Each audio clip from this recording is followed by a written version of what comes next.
나는 소유한다. 고로 존재한다. 자, 소유냐 존재냐. 이거 처음 읽으면은 되게 뭔가 심리적 타격이 큰데 우리 선생님들 그러셨을까요? 저는 처음 읽었을 때 되게 충격적이었거든요. 저는 어떻게 누가 가르쳐 준 것도 아닌데 그렇게 소유적인 것만 다 하고 있더라고요. 네. 오늘 우리 선생님들은 어떤 이야기를 갖고 소유와 존재를 이야기해 주실지 네, 너무너무 기대가 됩니다.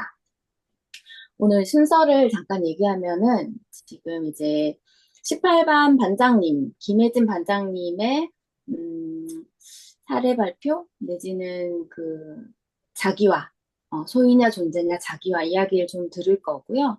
또 제가 그냥 소유냐 존재냐를 저는 좀 여러 번 읽었을 거 아니에요? 그래서 이번에 제가 공부한 거, 저는 웬만하면 책을 읽으면 지난번과 다르게 읽으려고 노력을 하는 편인데, 그거를 살짝 선생님들과 공유를 하고, 그리고 40분 정도 우리 소모임을 나눠가지고 서로 이야기를 하고, 다시 전체 방에 모여서 어땠는지 나누고, 그렇게 헤어지는 네, 그런 과정으로 네, 한번 만들어 보겠습니다.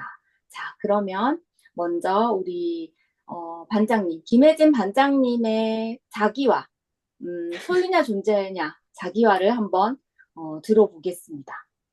반장님 나와주세요. 아, 네, 안녕하세요.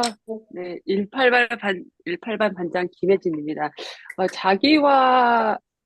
자기화의 내용은 제가 그 자기화와 제가 하고 싶은 이야기를 갖다 뒤에다 좀 넣었고요. 앞부분은 소유냐 존재냐 이 두 삶의 양식을 좀 정리하는 형태로 했거든요. 그래서 긴장이 되지만 시작을 해보겠습니다. 사실 저는 이렇게 일단은 안녕하세요. 안녕하세요. 네, 한 템포 늦었습니다. 저는 이렇게 독서 나눔을 지금 처음 해보거든요. 그래서, 어, 매끄럽지 않거나 아니면은 이렇게, 이런 소리가 많이 들어가더라도, 좀 넓은 양해를 좀 부탁드리겠습니다. 에릭 프롬의 소유냐 존재냐라는 책으로 오늘 저는, 어, 소유냐 존재냐의 존재적 삶과 소유적 삶에 대해서 책 내용을 좀 간단하게 좀 정리를 하고요. 그러면 우리는 왜 소유적 삶을 많이 선택을 하며 살아왔는지, 그리고 무엇을 우리는 지금 현재 남기고 있는지, 그리고 이 마지막 부분이 제가 던지고 싶은 메시지인데요.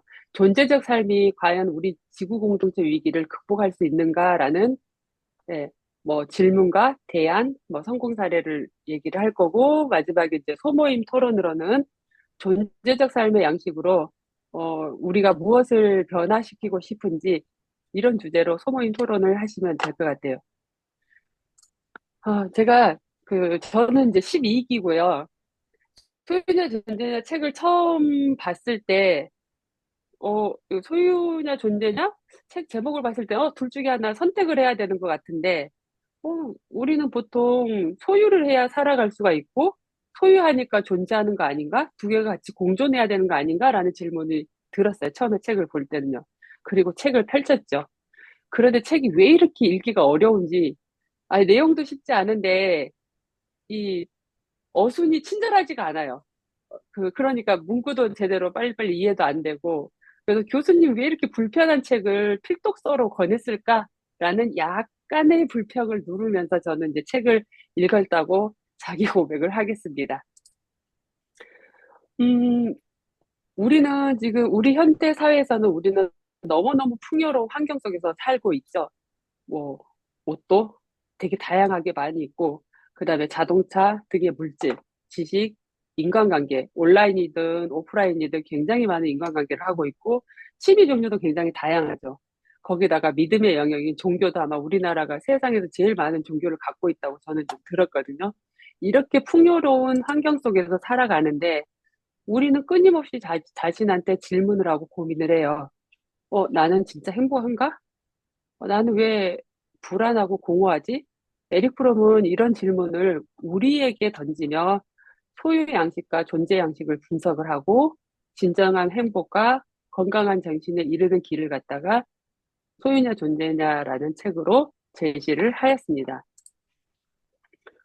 소유냐 존재냐 책을 거의 다 읽어보셨을 건데 안 읽어보셨을 거라는 가정하에 여기에 예시로 들어있는 시가 이 전체 소유냐 존재냐의 맥락을 저는 잘 드러낸다고 봐서 시를 시 낭독을 해보진 않았지만 시를 낭독을 하겠습니다.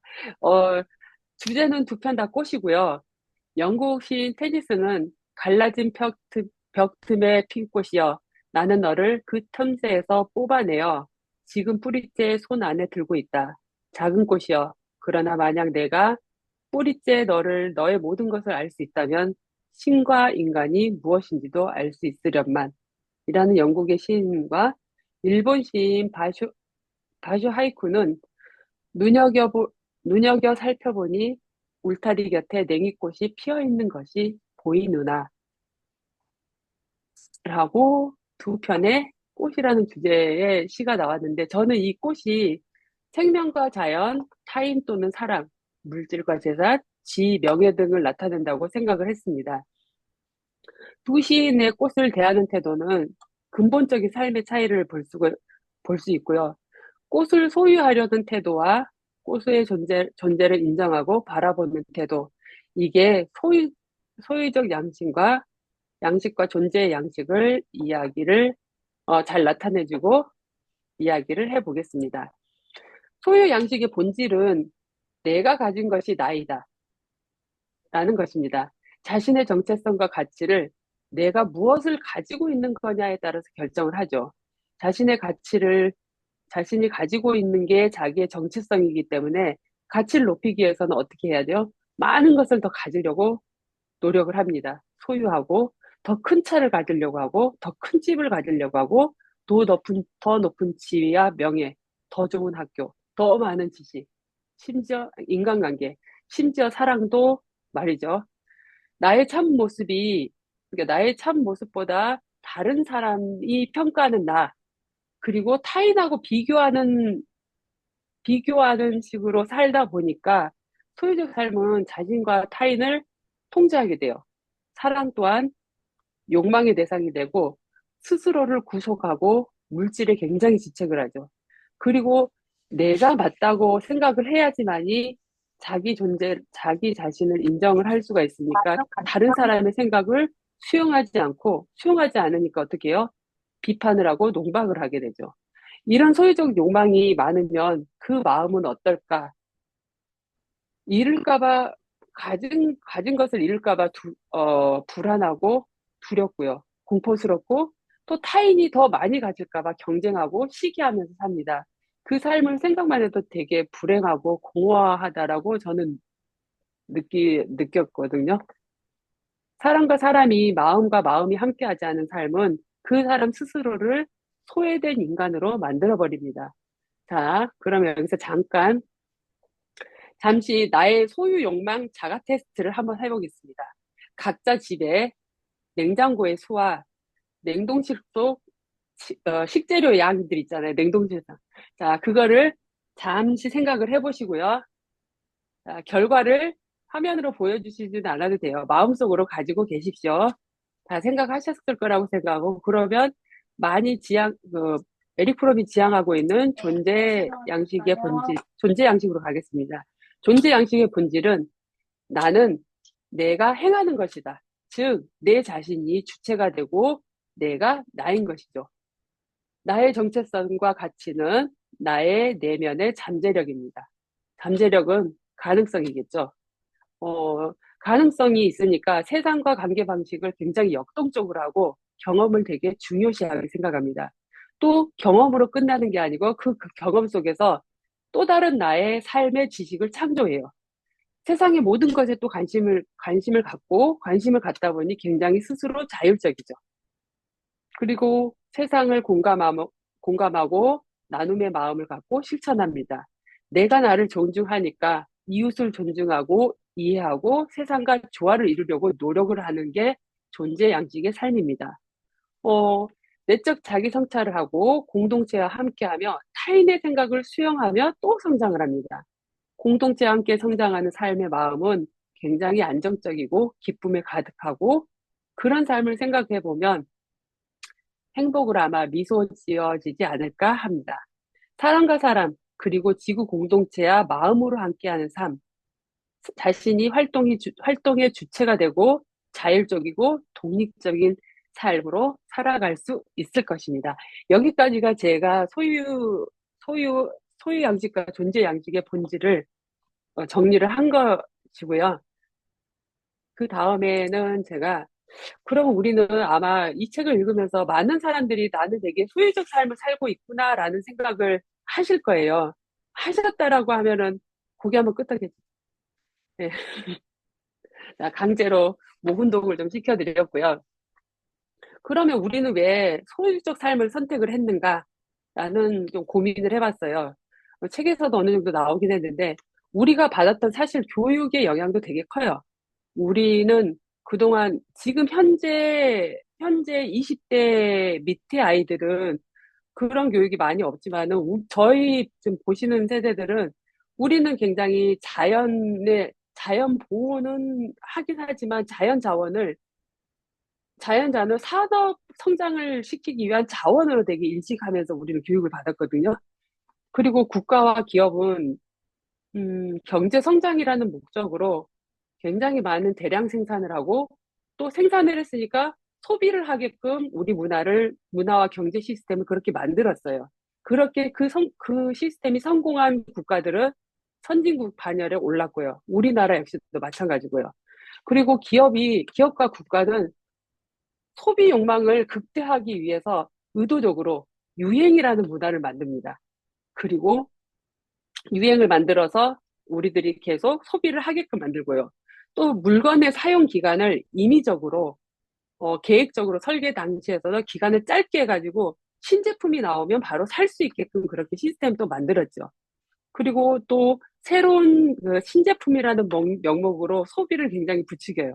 뭐 TV에서 뭐 연예인들이 들고 나온다든지 해가지고 굉장히 소비를 자극하는 그런 환경이 우리가 소유적 삶을 살는 선택을 우리도 모르게 그렇게 하게끔 우리를 만들어서 어떻게 보면 피해자라고도 할 수 있죠.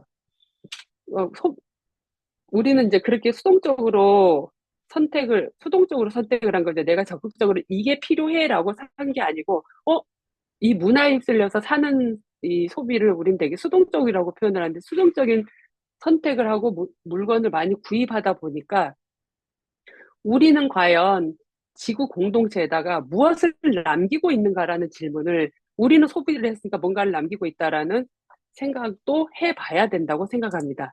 제가 PPT를 공유를 하는 기술이 없어가지고 사진 말씀만 드려도 아마 아실 거예요.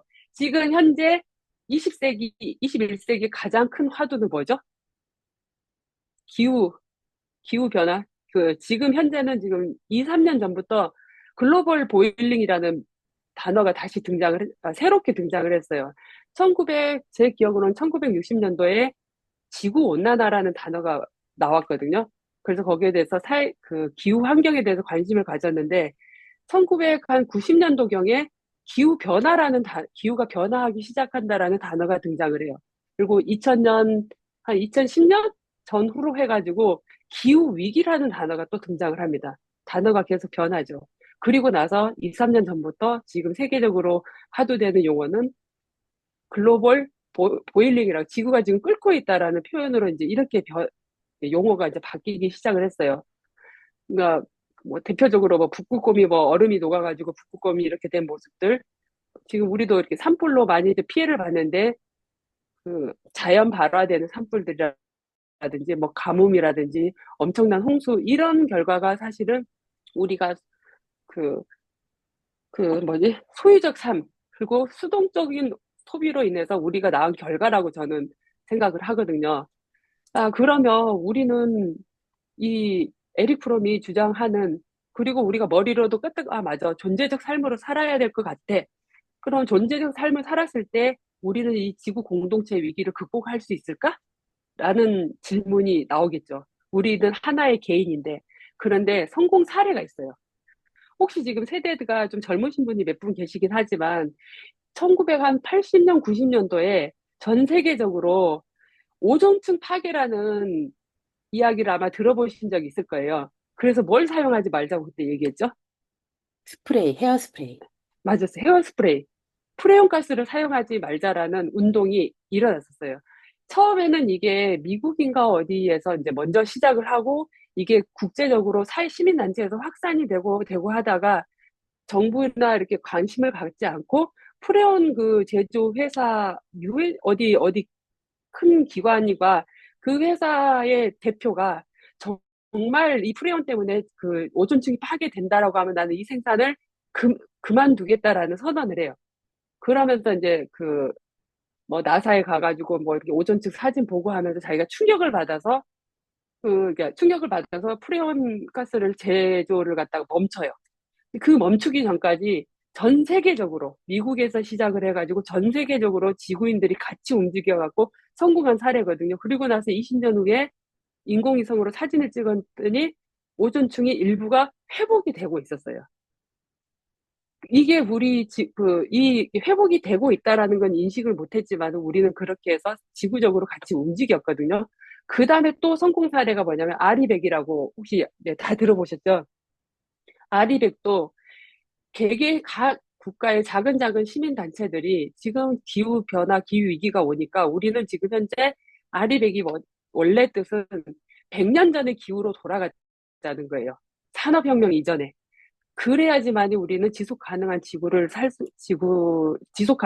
삶을 살 수 있으니까 지금 화석연료라든지 이산화탄소, 메탄 이런 부분을 줄여야 된다라는 계속 시민운동가 각 국가적으로 움직이다가 기업이 이 전반적인 소비하는 주체는 기업인데 기업이 움직이기 시작을 해갖고 기업들이 우리는 이제 앞으로 재생에너지로 물건을 생산을 하겠다라는 약속을 한 게 정식적으로 이제 아리백이라는 걸 갖다가 전 세계 기업들이 다 이제 처음에 시작을 하고 이제 많은 기업들이 거기 참여해서 우리는 여기에 탄소 배출을 갖다가 줄이고 재생에너지로 생산을 하겠다라고 약속을 하죠.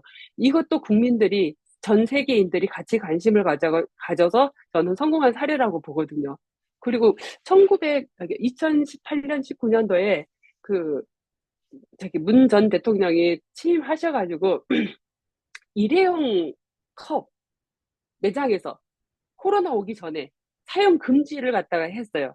처음에는 약간의 반발이 있었는데 우리 국민들이 어느 정도의 고학력자이고 지식과 상식이 있으니까 처음에는 불편하지만은 언론도 같이 동참을 하고 해서 많은 사람들이 그 불편을 감안하고 다 텀블러를 들고 다니는 우리나라에서 또 다른 어떤 성공 사례라고 보거든요. 잘 되고 있었는데 코로나가 와가지고 이제 뭐, 이게 접촉이 금지되고 이렇게 하면서 다시 이제 일회용을 사용하게 됐지만은 우리는 그런 성공 사례가 있습니다. 그리고 주변에 많이 하는 거 있잖아요. 미니멀 라이프 실천하기, 아나바다 하고, 그 다음에 요즘 또 플랫폼으로 당근마켓도 있고, 그리고 아름다운 가게도 있고요. 그래서 우리는 주체적으로 우리가 뭐든지 다 할 수 있어요. 그리고 우리 대한민국 국민들은 내가 뭐 해야지라고 하면 굉장히 실천적이고 역동적인 국민들이고요. 그래서 그리고 또 중요한 것은 개개인이 움직이는 것도 중요하지만 2019년도에 일회용품이 컵 사용을 금지할 수 있었던 거는 정책이거든요. 정책이 움직이려면 우리는 우리의 대표를 우리가 원하는 미래 세대를 원하는 공약과 실천을 할 수 있는 대표를 뽑는 것도 우리가 굉장히 큰 실천이라고 보고 그리고 정책에 대한 관심도 갖고 참여도 하고 그리고 또 개개인이 아까 제가 냉동실과 냉장고 말씀을 드렸잖아요. 저는 냉동실을 분기별로 파먹기를 해요. 그래서 분기별로 해가지고, 여기 우리 스님 한 분도 하시는 것 같아요. 그래서 냉동실을 순환율을 좀 높여서, 순환율을 높여야지만이 또 좀 싱싱한 걸 먹을 수 있고, 그렇게 해서 의식적으로 저는 그런 걸 하는 것도 하나의 존재적 삶을 실천하는 것이고, 지구 공동체의 구성원으로서 뭐 실천하는 거고, 우리 아이들한테 물려줄 미래에 대해서 조금이라도 어, 양심이 조금 양심이 좀 있는 삶을 살고 싶어서 이렇게 하고 있습니다. 여러분도 그, 소유냐 존재냐의 삶에 내가 존재적 삶을 살고자 하는 방향에 나의 삶도 있지만 우리 공동체의 삶에 대해서 조금 같이 실천을 했으면 하는, 이게 뭐 환경뿐만 아니라 다른 분야에서도 하셨으면 하는 마음으로 책 나눔을 여기까지 마치겠습니다. 감사합니다. 네, 감사합니다. 어, 네, 저는 그 책에 그런 얘기 나오잖아요. 어떤 저명한 책도, 저 자료에도 있는데, 저명한 책도 그 사람이 다 맞을 거라 생각하고 보지 말라고. 그죠? 네, 우리 혜진 반장님은 그래도 그렇게 하신 거잖아요. 우리의 삶이 소유로 점철되어 있는데 정말 이게 나쁜 건가? 저는 보는 순간 그거 없이 나는 아주 나쁜 사람이었구나 이렇게 봤는데 네, 우리 혜진 반장님의 환경과 이어진 소유의 존재냐 잘 들었습니다. 시간이 조금 됐지만, 저는 짧게 할게요. 뭐 그런 건 아니고, 별건 아니에요. 별거는 아니고,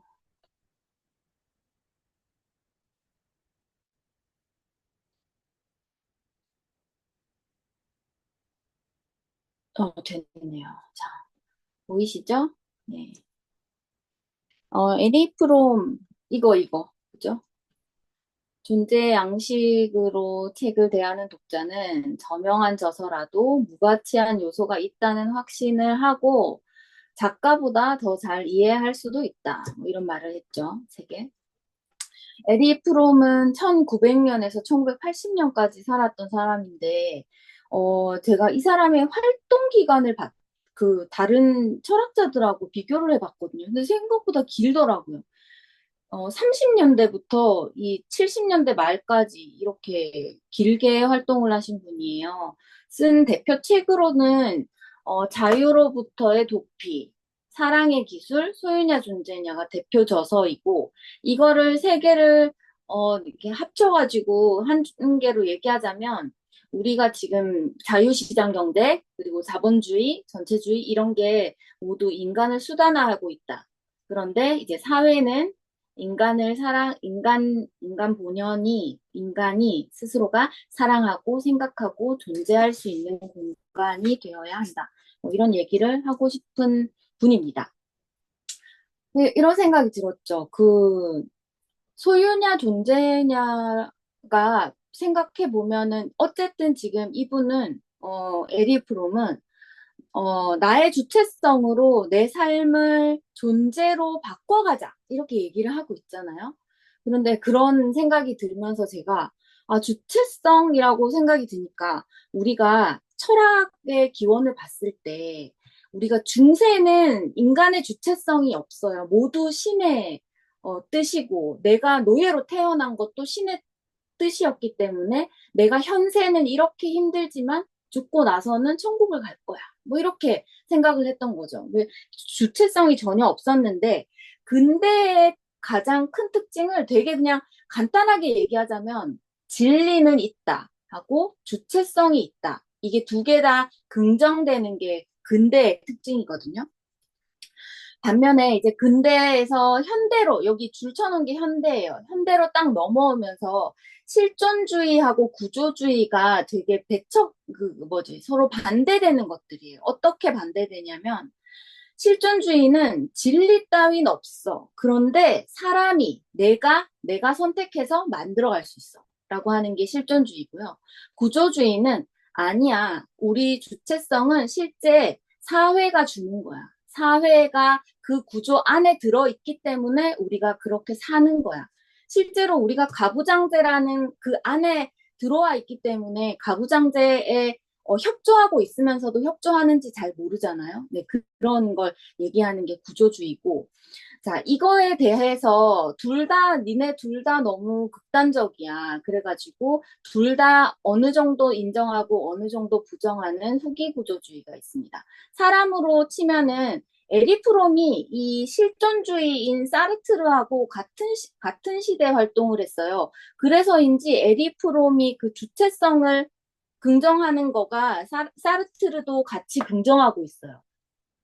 반면 이제 실존주의에 반대해서 구조주의가 나오거든요. 그 라캉으로 보면은 실존주의가 나왔을 때 이제 라캉의 구조주의가 나오고 이제 주장을 하게 되고 그 뒤로 나온 게 우리 교수님 많이 쓰시는 데리다, 들르즈, 푸코 이런 사람들이 후기 구조주의. 근데 어쨌든 이건 전부 다 20세기의 철학입니다. 네, 이렇게 있다는 거.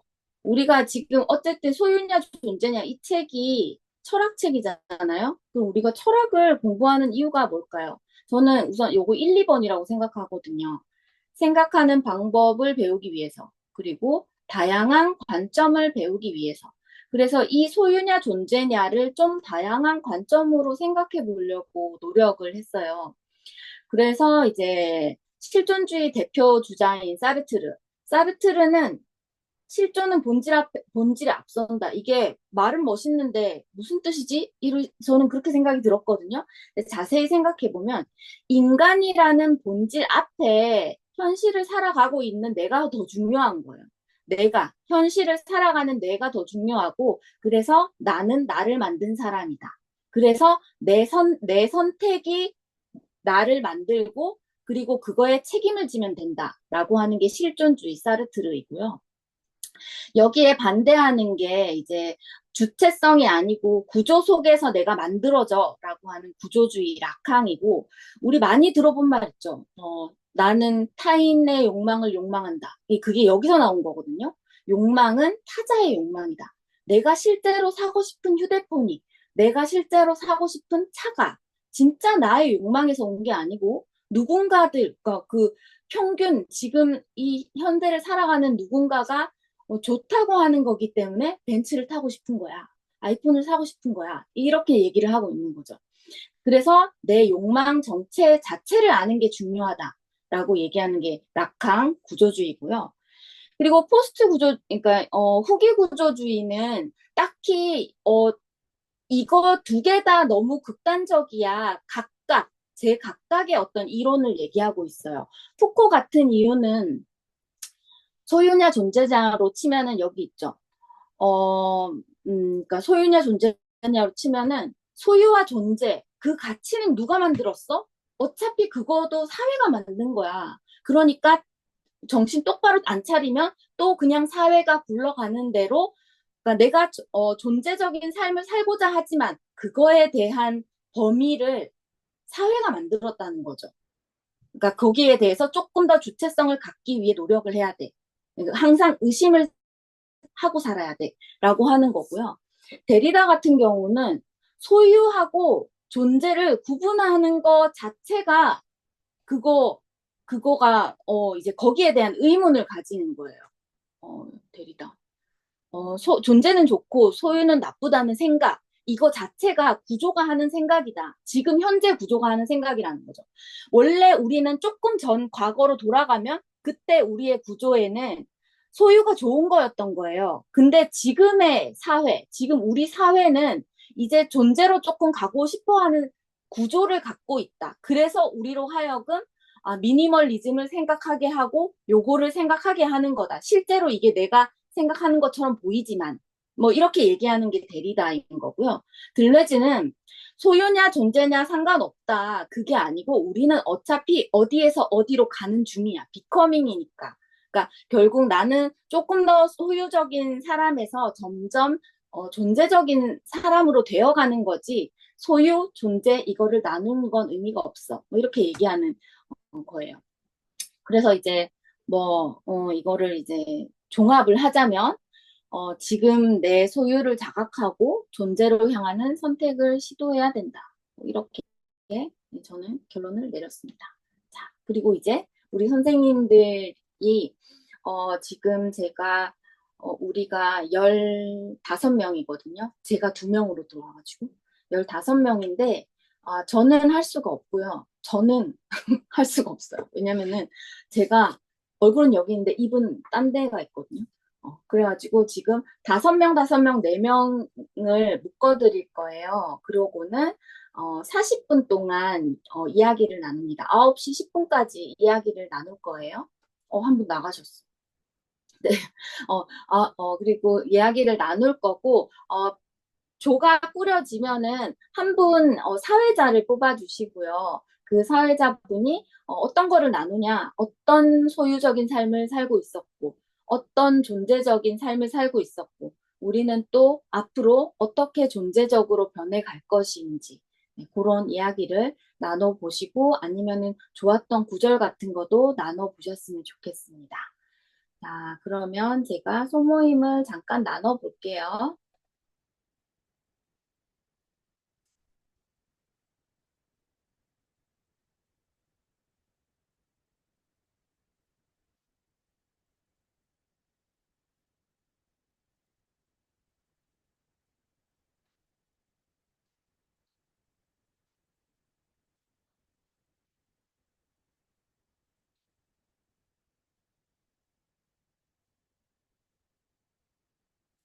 어, 음,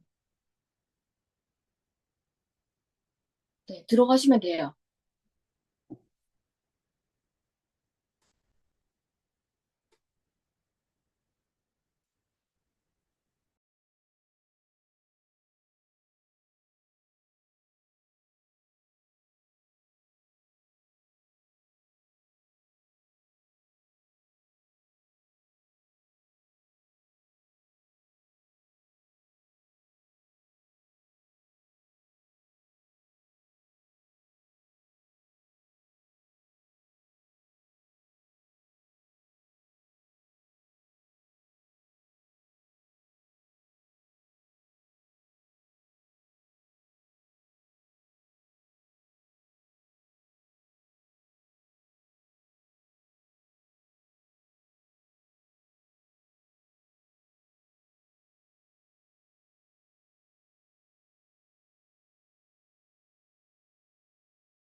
뭐, 이것저것 들은, 뭐, 책들은 많지만 아무것도 남는 건 없고, 가지고 있는 책만 소유만 하고 있는 그런 의미였는데, 이 책을 읽으면서 지금까지 내가 한 공부는 모두가 헛것이었다, 이런 생각을 하게 되면서, 어떤 강의를 듣거나, 뭐, 이런 독서 모임을 했을 때도 내가 주체적으로 어떤 거를, 내가 얼만큼 이해를 하고 있고, 내가 여기에서 어떤 걸 얻어갈 건지를 미리 생각하고 와서 경청을 해야지, 좀 더 나에게 의미가 있고, 내가 존재적인 그런 수업을 듣는 거라고 생각을 했고요. 그럼으로써 내가, 경청을 하거나 다른 분들의 강의나 어떤 토의 내용을 듣고도 내가 이런 사유 과정을 통해서 능동적으로 생산적인 의미를 나한테 좀 더 부여해서 내가 좀 더 나아가야 된다. 그래서 다른 분들을 들을 때 리스닝을 되게 중요시해야 된다. 이런 거를 이 책을 보면서 좀 더 느꼈고 그 뒤에 부분은 좀 어려워서도 그렇고 아직 저한테는 아직 깜냥이 안 돼서 그런지 남는 것 좀 없는 것 같아서 저는 이 정도 하겠습니다. 그럼 미선이 그럼 진행해 주세요, 계속. 네, 그러면 이은지 선생님 한번 책 읽은 거랑 선생님 뭐 이 책을 읽으시고 뭐 생각나시는 거나 아니면은 이 관련된 내용에 대해서 얘기하시고 싶은 거 있으면 얘기해 주시면 좋을 것 같습니다. 제가 이 책을 2014년도에 사서 한 차례 읽었더라고요. 읽고, 그래서 요번에 새로 한번, 다시 한번 읽게 됐거든요. 근데 예전에 제 기억으로는, 어떻게, 그 시대에, 1976년도에 이 책이 쓰여졌다고 했잖아요. 이 에릭 프롬의 그 거의 말년에 돌아가시기 뭐 한 4년 전에 쓰신 책인데, 그러니까 되게 그동안의 생각을, 사상을, 모든 거를 이렇게 집대성한 것처럼 나오잖아요. 근데 그때 당시에 제가 2014년도에 읽을 때, 와, 이거는 어떻게 이런 생각을 하실 수 있을까라고 생각을 했거든요. 이해 못하는 부분이 대다수임에도 불구하고 극히 조금이라도 이해할 수 있는 부분에 대해서 저는 그렇게 생각을 했거든요. 근데 요번에 한 11년 만에 다시 이 책을 읽고 나서, 음, 예전에는 정말 중요하다고 생각했던 것하고 전혀 다르게 새로운 부분을 내가 더 많이 느낄 수 있었거든요. 그 중에 한 가지가, 이 아이켄 대학에 들어와서 이 강의를 듣고 한 거 있잖아요.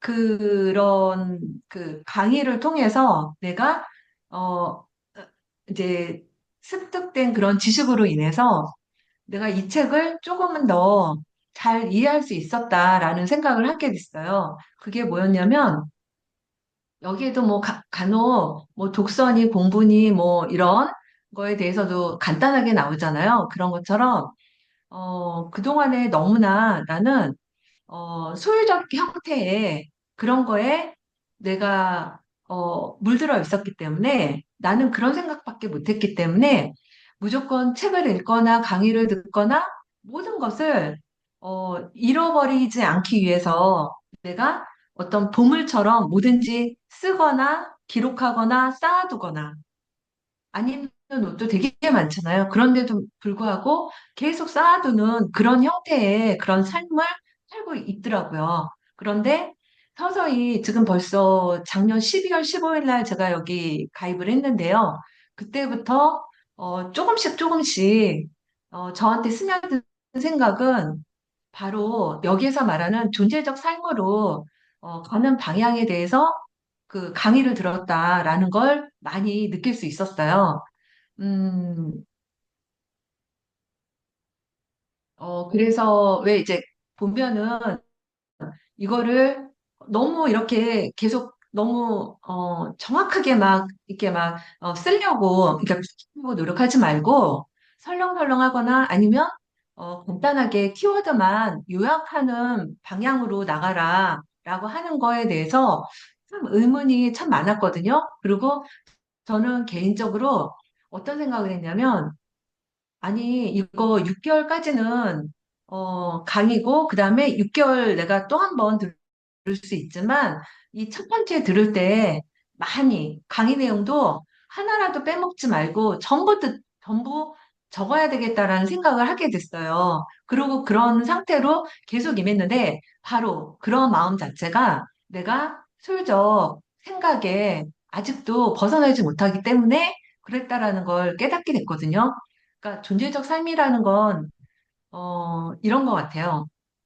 내가 지금 이 순간에 뭔가를 내가 남기기 위해서 어떤 지식도 하나의 나의 소유물로 생각하지 말고 그냥 글쎄요 지식을 그러니까 내가 지금 얻고자 하는 책이나 아니면 강의나 이런 거를 보면서 그냥 그 즉시 거기에 몰입해서 내가 뭔가를 한다는 거. 그렇게 되면, 이게 굳이 이렇게 많이 기록을 안 해도, 어, 얻을 건 얻을 수 있다라는 그런 게 존재적 삶이 아닐까라는 생각을 한번 해봤습니다. 그래서 일단은, 어, 이 생활 속에서 이 내가, 서서히 변화시켜야 된다는 그런 생각은 많았었고요. 음,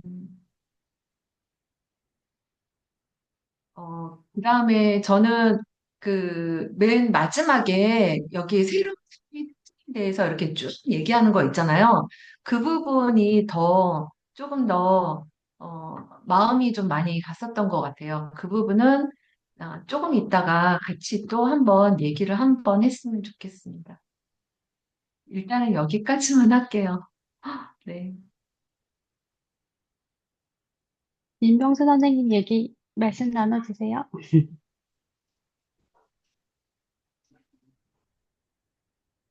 스피커 켜주셔야 돼요. 잠시 멍. 저는 사실 이 책을 꽤 여러 번 읽었습니다. 사실 대학 때 책을 샀다가 못 읽고 이번에 이제 기회가 닿아서 읽었는데 사실은 꽤 여러 번 읽었어요. 그래서 꽤 여러 번 읽었다는 얘기는 이해가 이제 잘 어려웠고 그다음에 또 하나는 뭐냐면 제가 다시 한번 제가 책을 대하는 태도에 대해서 제가 요번에 생각을 해본 게 나는 정말 지적 욕구가 굉장히 크구나. 그러니까 정말 다 알고 싶은 욕구가 큰 거예요. 그래서 정말로 여러 번 읽었는데도 불구하고 제가 어, 사실상 제가 가장 취약한 아웃풋에 대해서는 여전히 또 하지를 못했어요. 근데 왜냐하면 요번에 사실 얼마 전에 지금 멘토님도 와 계시지만 우리가 프로젝트 수업을 들었었잖아요. 그러면서 제가 그날 바로 뭐를 했냐면 딱 그 계획을 세웠죠.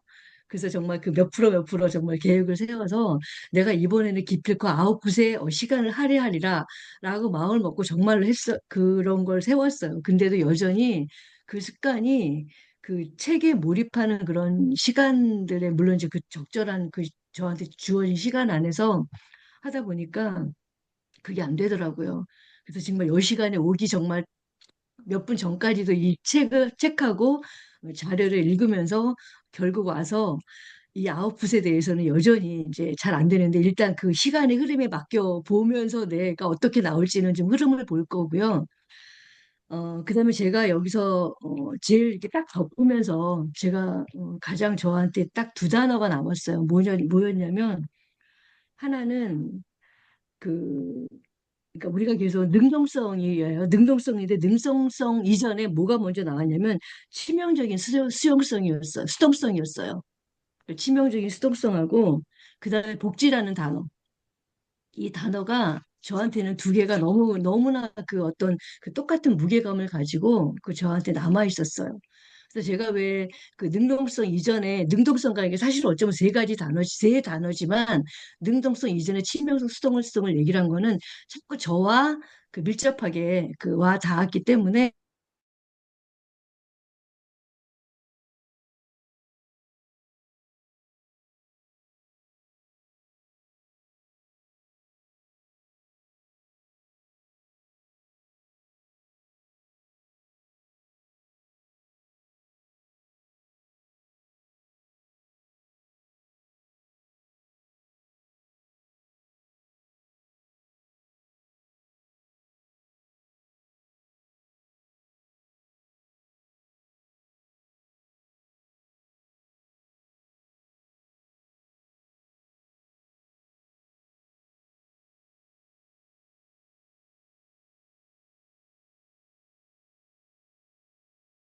맨 마지막 부분에 와서 그 건전한 뭐 이제 그 에릭 프롬이 이제 결국은 추구하는 그 소유와 존재 어떤 그런 것들이 어떤 접합을 잘 시켜서 새로운 인간과 새로운 사회를 나아가자라고 얘기했을 때 이 중에 이 치명적인 수동성을 가지고 어떻게 이야기하고 싶은 거냐면 어떤 그 아까 그 반장님도 얘기를 하셨지만 이 에릭 프롬이 얘기를 할 때 뭐냐면 그 내가 이 거대 어떤 그런 이런 구조나 이런 어떤 사회에 대해서 내가 그 관료 체계라 그러죠. 그 이 관료사에 내가 그 감히 이걸 내가 나 개인이 어떻게 감히 이걸 할 수가 있겠어. 그래서 그냥 묻어가고 이런 것들에 대해서 뭐냐면 어떤 집중적인 어떤 전투적인 어떤 생각들을 좀 가지고 있다라면 이것이 가능하다라는 생각들을 이제 좀 뿜어주셨어요.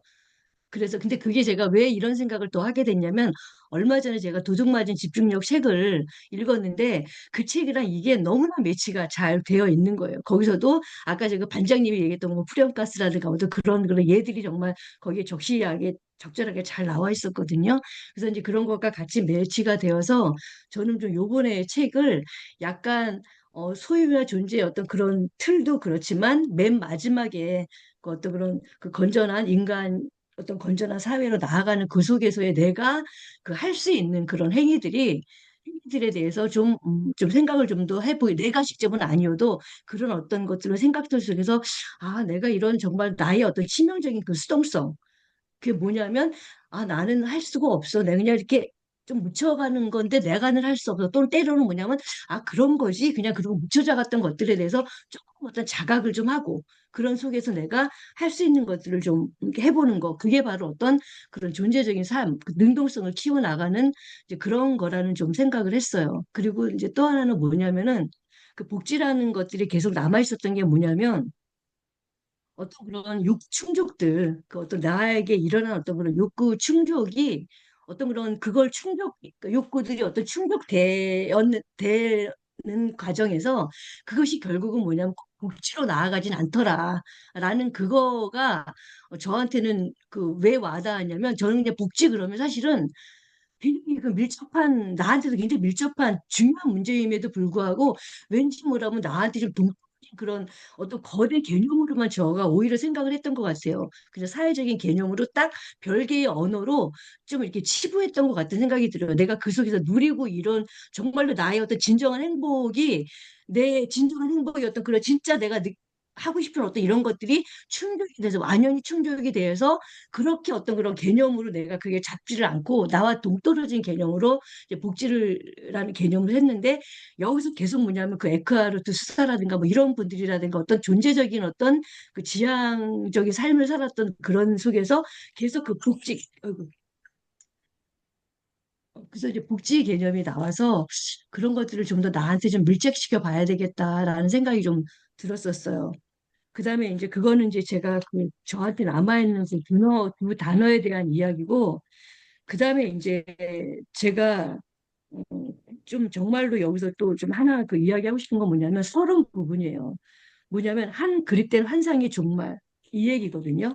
그러니까 이 그릇된 환상이라는 게 뭐냐면 여기서도 우리가 나오지만 위대한 약속은 왜 실현될 수 없는가라는 이게 소제목들이 나와 있잖아요.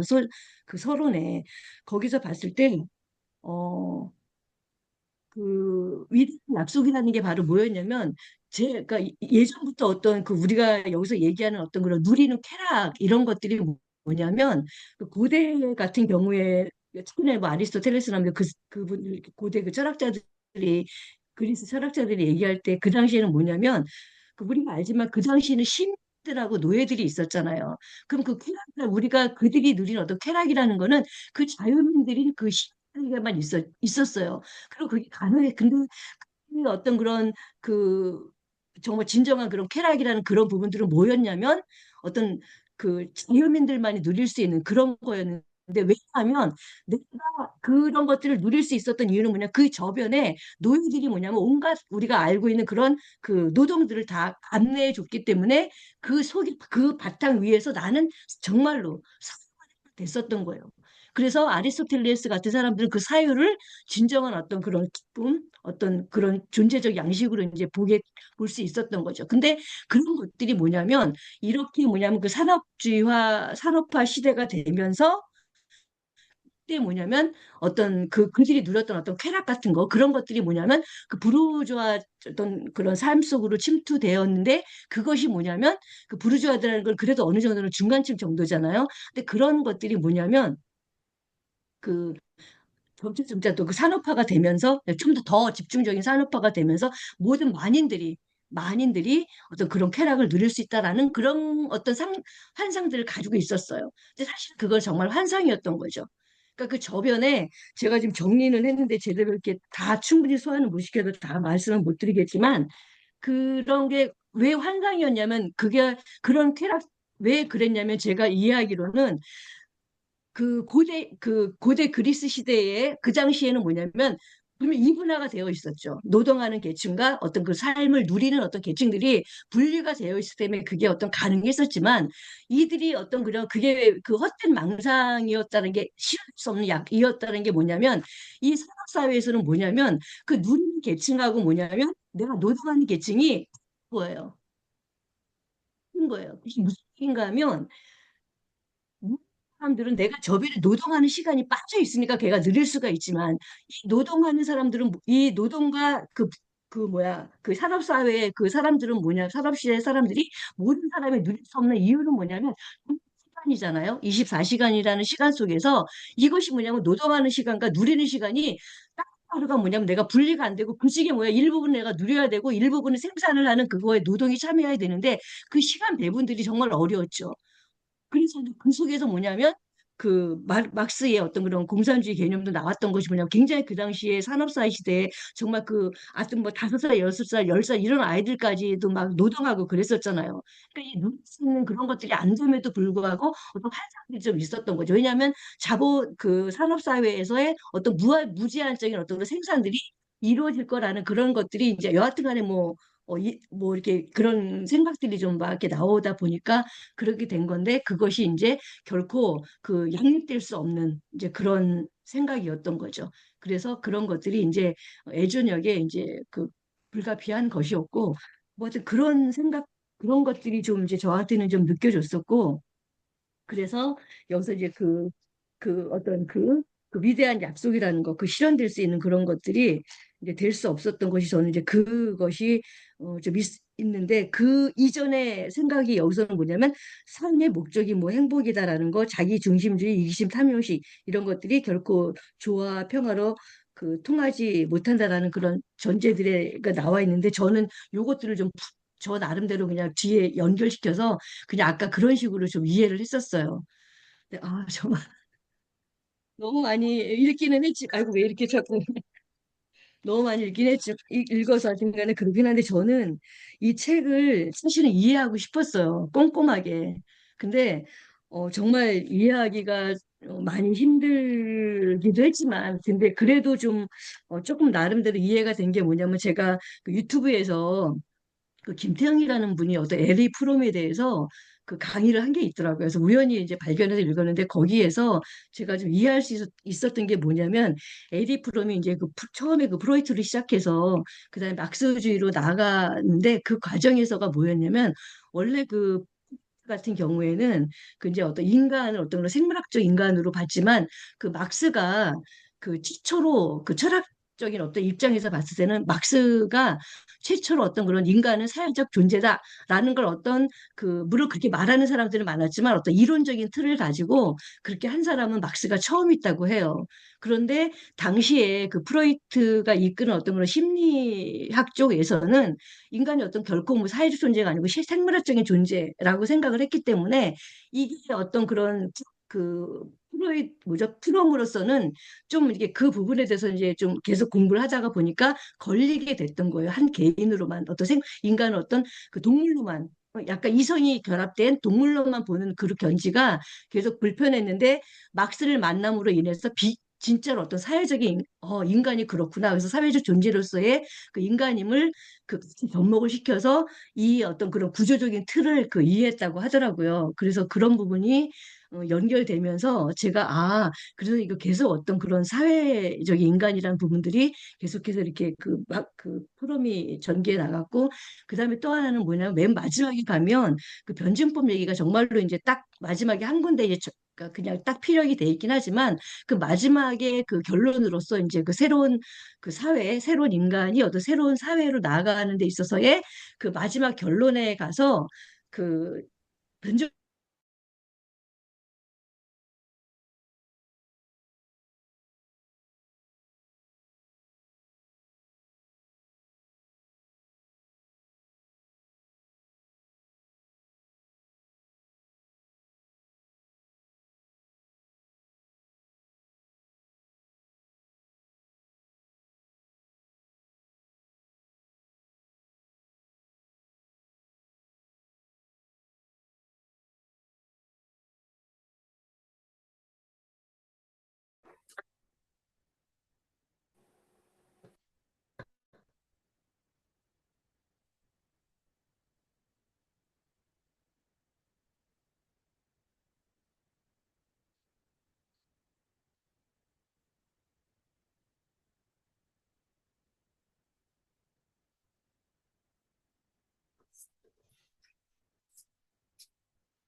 소회의실 3에서 다 나오셨나 봐요. 우리 반이 제일 착실해요. 그러네요.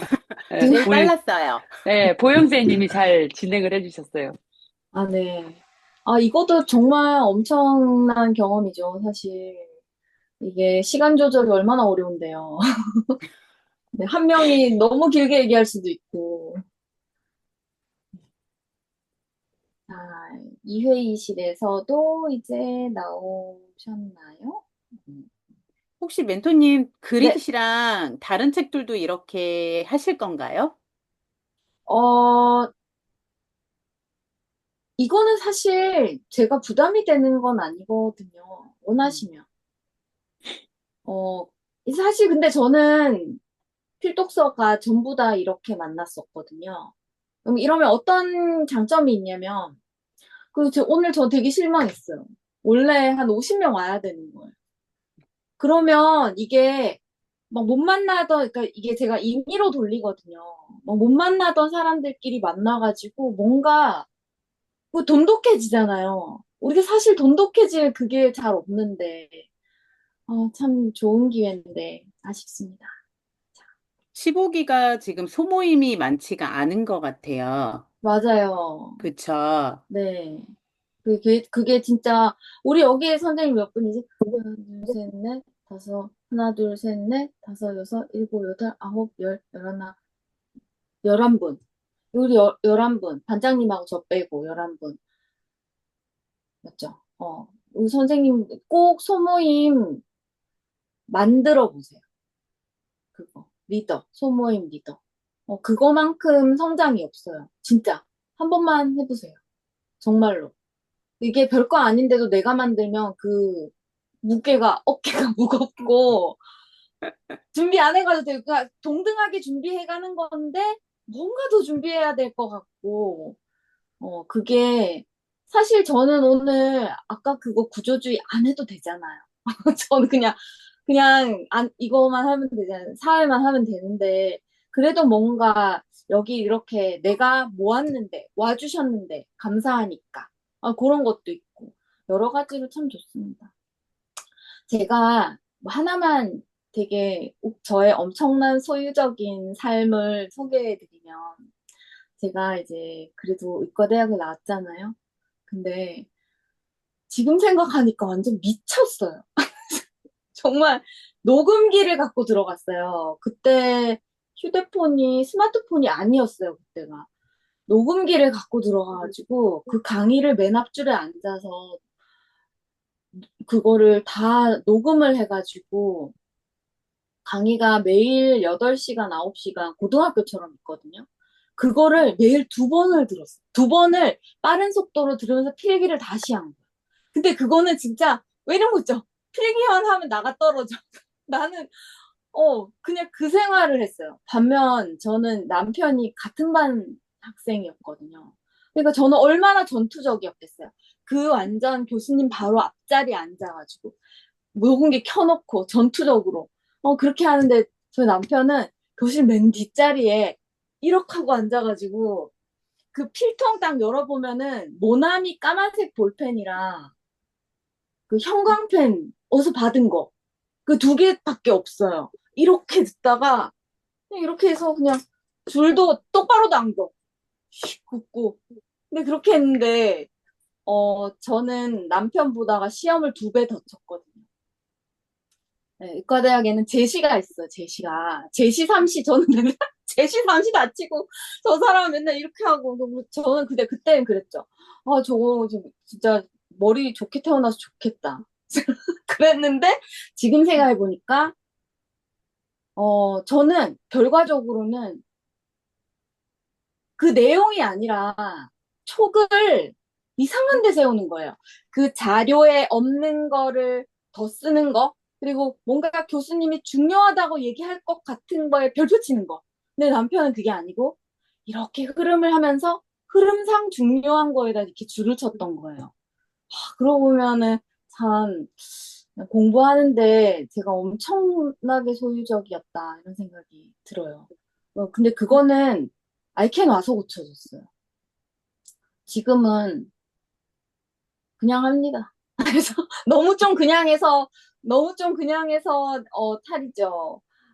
혹시 오늘 우리 우리 졸업생 방, 아니지. 아이캔 유니버스 방에 그 책 읽는 것 때문에 되게 고민하시는 분 톡이 있었는데 보셨죠? 제가 거기에 장문의 톡을 남기다가 날아가가지고 마음을 접었는데, 네, 그거는, 자기 수용이 안 돼서 그런 거거든요. 그죠? 내 현 상태가 마음에 안 드는 거. 그죠? 근데 저도 그랬어요. 저는 진짜 그랬어요. 근데 그거는 빨리 좋아지지 않더라고요. 독서는 1년 지나 보니 조금씩 성장이 있었던 것 같아요. 저의 경우는. 네.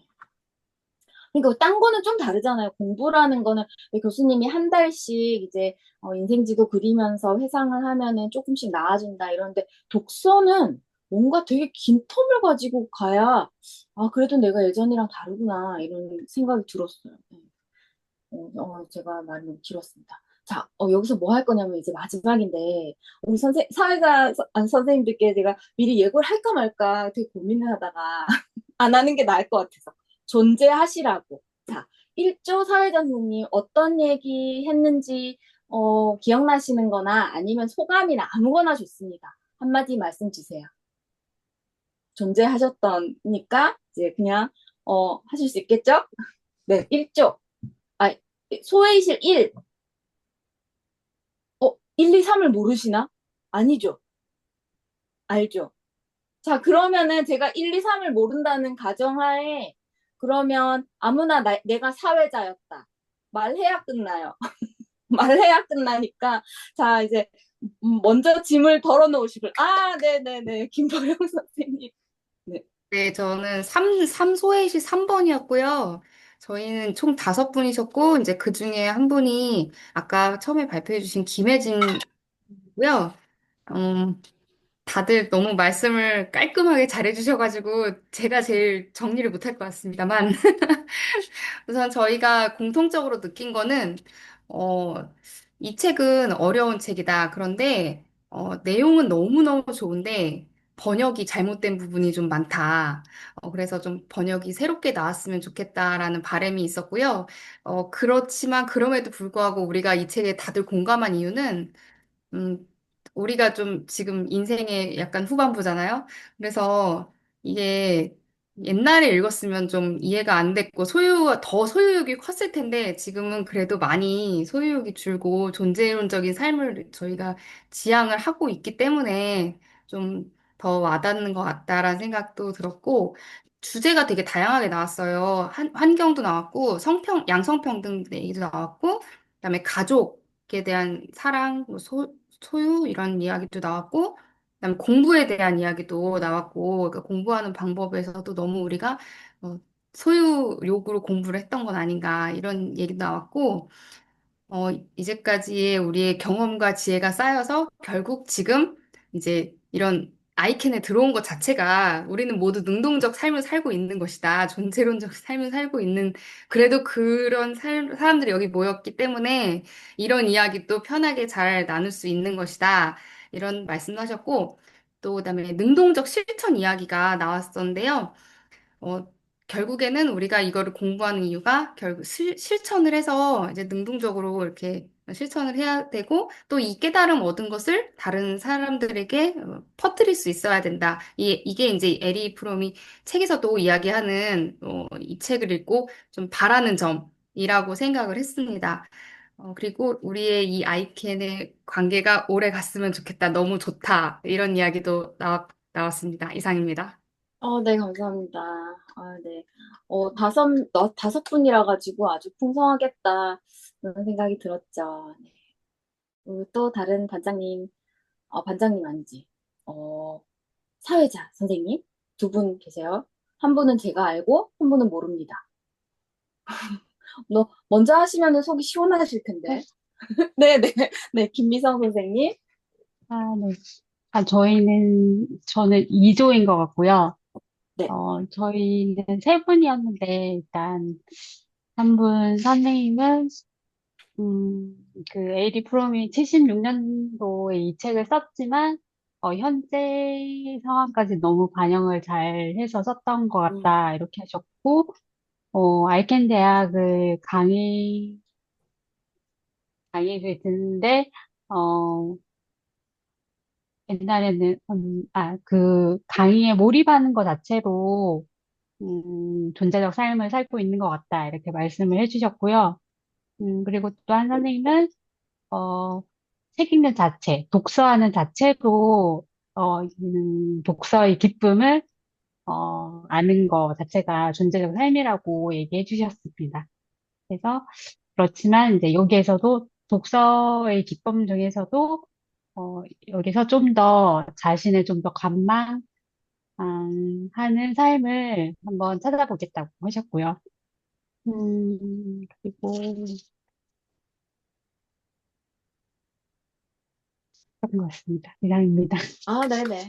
네, 감사합니다. 잘 정리해 주셨고요. 사실, 이거 이렇게 예고 안 하고 시키면 얼마나 긴장되겠어. 저가 이렇게 소유적인 저는 그랬죠. 앞에 사람 발표하면 안 들려. 내 거 뭐 얘기하나? 뭐 이렇게 했을 것 같아요. 자, 우리 선생님, 마지막, 사회자 선생님, 어느 분이실까요? 박나원 선생님이신가? 아니에요? 저희 맞아요? 1조에서는 네네네.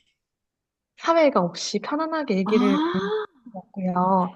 총 네 분이, 음, 한 분은 안타깝게도 마이크 장애가 생겨가지고 아, 만 해주셨고, 이제 남은 이제 세 분 중에 저희 김지연 선생님이 유일하게 책을 끝까지 다 읽고 음, 정리 요약해서 알려주셔가지고, 이제 요약된 내용의 정수는 이제 존재냐 소유냐, 이 책을 마치 존재란 무엇이고 소유란 무엇이고 어떤 삶이 더 중요하고 이렇게 나아가다 끝에는 진짜 나다움을 아는 거, 정말 자기 자신을 사랑하는 법을 알려주는 책이 아닌가라고 정리를 해주셔서 너무 나눔 감사했고요. 음, 저희는 이제 이런 것보다는 일상생활적인 얘기에서 많은 얘기를 하게 됐는데, 맞는 카드 얘기 쓰는 얘기가 중간에 나오게 됐습니다. 그래서 우리가 수업을 들을 때 멘토 선생님 말씀처럼 교수님 얘기를 끝까지 핵심을 파악해서 다 잘 적는 게 마치 수업을 잘 듣고 있는 것처럼 내가 느껴지는데, 과연 지식을 우리가 향유하면서 이 수업 듣는 것 자체를 즐기고 있는가, 이런 거에 대한 조금 나눔을 가지고, 한 선생님께서는 이제 저희 이제 우리 기수들이 올린 숙제 과제 게시판에서, 저희는 이제 강의를 들으면 어떤 강의는 맞는 카드 세장으로도 정말 빡빡하게 다 적어야지만 음, 되거나, 저 역시도 두 장씩은 쓰고 있는 강의들이 있거든요. 음, 근데 올려놓은 과제 중에 어떤 선생님이 한 맞는 카드 안에 세 개의 키워드만 적어서 음, 올리신 분이 있었다. 그게 되게 자기는 이 책을 보면서, 내가 진짜 지식을 읽으면서 내가 이 즐거움을 제대로 느끼고 상유하고 있는지 생각을, 아니면 기록하는 이 자체에 지식을 소유했다라는 생각에 정말 소유적인 삶을 살았던 건 아닌지, 이런 얘기들을 이제 조금 나누게 됐었고, 또 한 가지 나왔던 얘기들은, 이제 우리가 이제 졸업을 하기 위해서 이제 이렇게 하고 있는 과정인데, 이제 동기부여 해주는 게 있잖아요. 장학금 포인트라든지 아니면 졸업생들한테 졸업장을 수여한다든지. 그런데 저 같은 경우에는 현재 14강을 듣고 있는데, 이 음, 졸업장을 너무 받고 싶고 음, 또 더 열심히 해서 자학금까지 타고 싶고, 이 외적 동기에 의해서 지금 좀 더 열심히 해야 되겠다는 음, 생각이 드는데, 이런 욕망 자체가 인간이 가지고 있는 자연스러운 감정일 음, 수 있는데, 의식하며 살아가더라도 어떻게 존재력적 삶을 정말로 산다라고 내가 느낄 수 있을지, 이런 부분에 대한 좀 나눔들을 했었습니다. 그리고 책을 두 번에서 세 번 정도는 읽어야 이 책을 제대로 이해할 것 같다라는 저희 마무리 의견이 있었습니다. 감사합니다. 네네. 감사합니다. 어떻게, 이렇게 사회자도 없이 하셨는데 이렇게 정리를 잘 해주셨네요. 오늘 모임이 어떠셨나요? 이런 모임 사실 되게 괜찮거든요. 이게, 뭐, 한 달 동안 네 번 모이는 거 아니고, 이렇게 한 번 모이고 흩어지는데, 그러니까 또 모이고, 또 모이고 이러다가 전에 만났던 사람 만나면 얼마나 반가운지 아세요? 그런 것도 느끼게 해드리고 싶다. 그러면 우리 6월 달에도 할까요? 6월 달에? 6월 달에 책은, 이게 사실 너무 간단한 책으로 하긴 좀 그렇거든요. 어떤 게 좋을까요? 두 분만 의견 맞으면 그 책으로 할게요. 아까 유명선 선생님 그릿하셨던 것 같아요. 맞죠? 아니, 또, 우리 그 독서 그거 여기 정해준 책 중에서 하는 게 좋지 네, 않을까요? 그러니까 그 책 중에서도 6월 아, 그 달에, 책 중에서? 그 책 중에서, 예. 왜냐면은 이 존재냐 소유냐 다음 강의가 그릿이에요. 아, 그래요? 그럼 네. 그리스로 하죠, 그러면. 그럼 어, 그릿으로 하죠, 뭐.